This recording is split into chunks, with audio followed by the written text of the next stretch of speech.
Hello there, my name is Lois Sparks, and today I'm going to teach you how to make this beautiful, vibrant floral bouquet that you see over here using the new creative markers by Sharpie. We're going to be using both the brush tips and the bullet tips. So the brush tips don't have colors at the bottom of their barrel, but the bullet tips do. And the brush tips are slightly thinner and smaller in length compared to the bullet tips. For the brush tips, you will have to shake them before you use them to shake the ink around. So this is the brush tip, and this is the bullet tip that I have.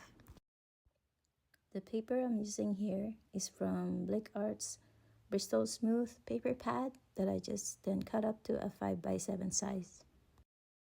One thing I like about these markers is that they don't bleed at all. It is so nice.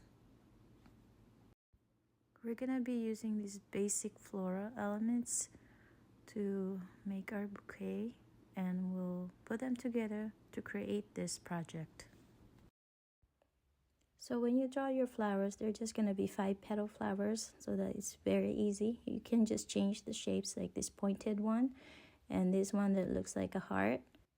Fill them in. You can also draw them sideways like this way, or you can draw fillers like this forget-me-not and this random shape of purple fillers.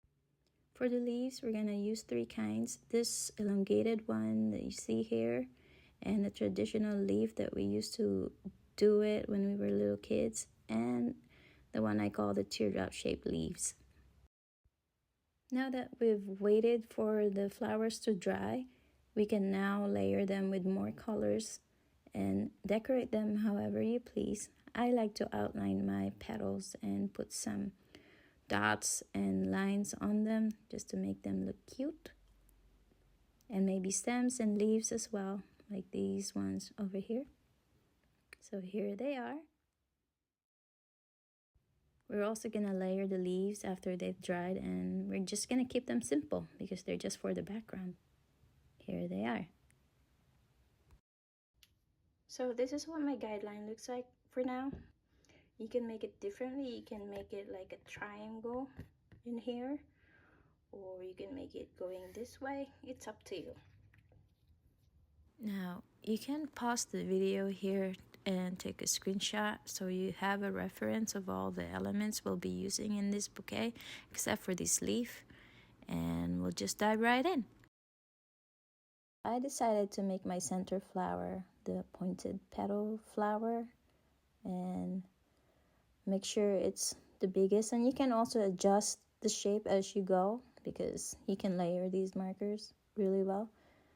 And then I'm just gonna fill up the sides here with the other flowers that we decided to do on each side. So this one is the heart-shaped one that I made, and we're just all gonna fill them in as we go. And then we're gonna wait for these flowers to dry. I was putting some forget-me-nots, and then I decided I wanted to put the red flowers first, the poppies. I call them the poppies. So I did that while I waited for the blue flowers to dry. I didn't want to be bothered drawing these leaves behind the blue flowers, so I just drew on top of it, and then I will just fix it later. So now that I have the main flowers, I'm just working on putting the filler flowers in, like these forget-me-nots and these random purple things that I came up with. They don't have to be realistic. Now that the flowers have dried, it is now okay to decorate the flowers however we'd like. I decided to outline the petals with the colors that are closer to the colors of the petals, but just making sure that I can see the outline. So for example, this one is purple on pink, or the yellow flower has orange outlines and the orange flower has yellow outlines. And I also just decorated the centers of them however I like, and I kind of made them different from each other. I was also using the brush tips when I outlined the petals, but when I filled in the center of the flowers, I used the bullet tips. I'm just gonna fill in some more details on these fillers. I'm using blue to create their stems and their leaves because we're gonna have a lot of green leaves in the background in a little bit here. So just making sure that I don't go over any other flowers, but even if I did, that's okay. Here now I'm drawing more of the teardrop shaped leaves on top of the forget-me-nots, and we'll just pull the forget-me-nots to the foreground later. It's time to draw our leaves. We're going to use this lightest green that we have, and this is the brush tip. We're just drawing them the elongated way that I showed you earlier. Don't be afraid to flip your paper over and add some more fillers if you need them, depending on how you like your bouquet. And just spread your lightest green leaves however you want. Don't be afraid to draw over some areas because we can fix them later when we layer more elements on top of each other. We're going to be doing the green leaf with this darkest green that we have. It almost looks blue. And we're just going to draw the traditional childhood leaf that we used to draw. I'm just checking the balance of the leaves and deciding where I want to put them. Don't be scared of switching between elements as you draw your bouquet.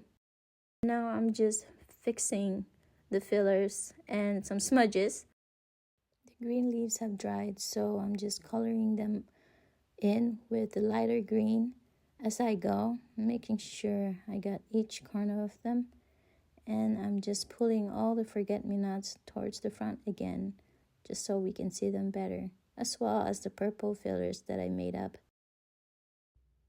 I am now moving to the flowers, filling them in with some more colors, and also filling in some white gaps because I didn't like it. You can also fix the outlines of the flowers with the brush tips if they get messed up while you're drawing the leaves. This is our final piece. We used a lot of layering in this project, and it was fun to use the Sharpie created markers to get this effect. You can use these flowers in different ways, like this black bookmark. I use this Strathmore black mixed media for it, or you can also draw them with outlines like this one. This paper is from the Strathmore toned gray mixed media pad. You can use the black marker to outline your flowers like this instead of just leaving them blank like the black bookmark that I have over here. You can also create another design or a different bouquet that is standing up, such as this one. You can fill it out with more flowers, maybe some more yellows, and change up your leaves. They don't have to be all green. They can be blue as well, or any other kind of color leaves that you like.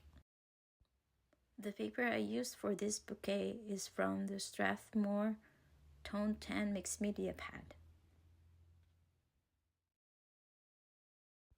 You can also draw your flowers like these by adding more different colored lines to your petals.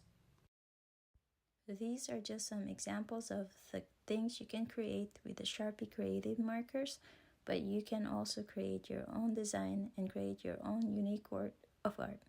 Have fun!